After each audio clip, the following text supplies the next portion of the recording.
Alrighty then. Successful indie author, 5-minute focus, episode 170. When to quit. When do you quit a series? How about when it falls off? Initial sales dry up after the initial rush. Book one sells good. You're investing a lot of money, selling a lot of copies of book one. Nobody's picking up book two, and then book three, there's no sales at all. Well, whatever last book had the most sales, that's where the problem lies, that then people don't keep reading. So your read through is tanked.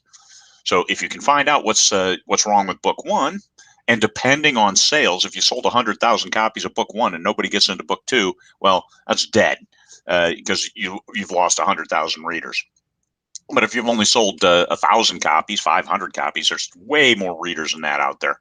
So I'll tell you, it's a lot easier to rewrite a book than it is to write one from scratch. You probably already know that. But if you can find out why did that first book tank, that even though you had great sales, so you had a great cover, you had a great blurb, the intro, people started reading it, and then all of a sudden they stopped for whatever reason. So if you can find out that reason, you can fix it. And then you've got the other books written, so the rest of the series. So do you quit? Is it irreconcilable? You can't figure out what happened. In that case, well then, don't keep adding books to that series. So you quit that series, but you learned. Move on. A book, you have a standalone. It just people hating it. It's low reviews because people are hating it, and this is your target genre, and they're hating it. So, fatal flaw. There's a fatal flaw within the book, and it's just not resonating. Or you put a twist in there that you wanted, but the readers didn't want, and they didn't like it. So you quit that book. So is learning quitting? I have to ask that question, because quitting just, oh my God, this book tanked. I'm done. I'm done as a writer. Stop it. Put on your business hat.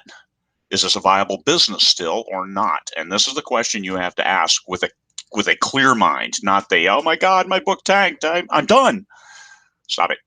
A book, if you have a misalignment of tropes and the audience, can you fix that? Is it a targeting issue with your advertising, or is it a problem with the book? You mix too many tropes. I've seen books that had like 900 different tropes in them, and it's like, whoa, dude, you have no single target audience. You cannot appeal to every reader with every book. Just accept that. You're dealing with a smaller group, a niche. Even with a bigger book, it's still a niche. It's not everybody. Everybody's not going to like your book. Some people like the F-bomb, other people don't. Just all there is, just how it is. So you write books without F-bombs, you write books with F-bombs, whatever it is. But you're not going to mix those audiences. So just understand that. And if you fix it, is that quitting? Or is that learning and improving your business? Put on your business hat. Be a professional.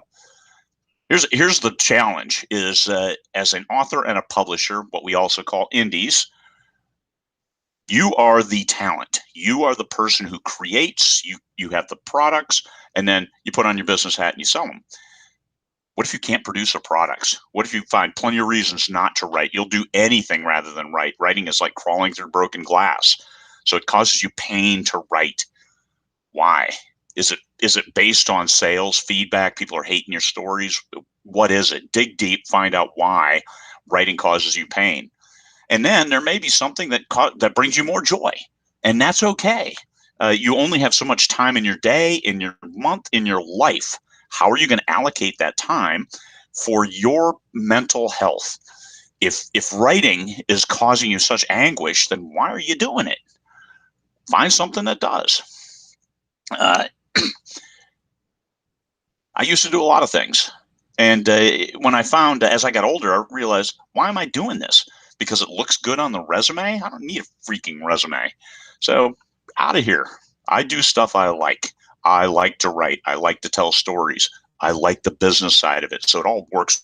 Being a publisher and an author works well for me. It's a perfect fit. So do I find joy in different? I find less joy in different endeavors because I love storytelling. I love jamming out a great story that the readers like, and I get a good response. I get a good dopamine hit from that. So it's and sometimes I'll write a story and it doesn't resonate. I've written a lot. I've over 5 million published words, but I still have stories that I'll publish a new one and people are like, I don't like this, and here's why. Okay, well, that's important. All right, as I keep learning, you never know it all. Keep learning, keep improving, keep moving forward. So is quitting the right answer for you? Is it quitting a series, which, hey, you can quit a series and write another series? Is it just a book? Well, you can quit a book and write another book. That's easy. I actually don't have unfinished books. That's bullshit right there. You finish those books, you put them up for sale, you make some money on them, or you learn. But not writing is not a choice. I always have to write. I have to write something every day, and I'll keep writing because I love that part of it. It's what I dive into when anything else seems like the world's all going to garbage. I write. That's an escape. It's a great thing. It works well for me. But if it doesn't work for you, if writing is not an escape, if writing is painful, dig deep and see if why you're doing it. Just because the cool kids are doing it, don't do stuff because you think cool kids are doing it. Do it because it brings you joy. It helps your mental health. It makes you a better person. If it doesn't do any of those things, you're like, oh my God, I need the paycheck. I have to write to get a paycheck. Doing things because you have to get a paycheck, well, that's being an adult. So, but are you doing things that are crushing your soul? Can you do something else? Look for that. Make the best choice for you. All right. I think I'm going to have to call these 7-minute focuses now. All right, everybody. Hope that was helpful.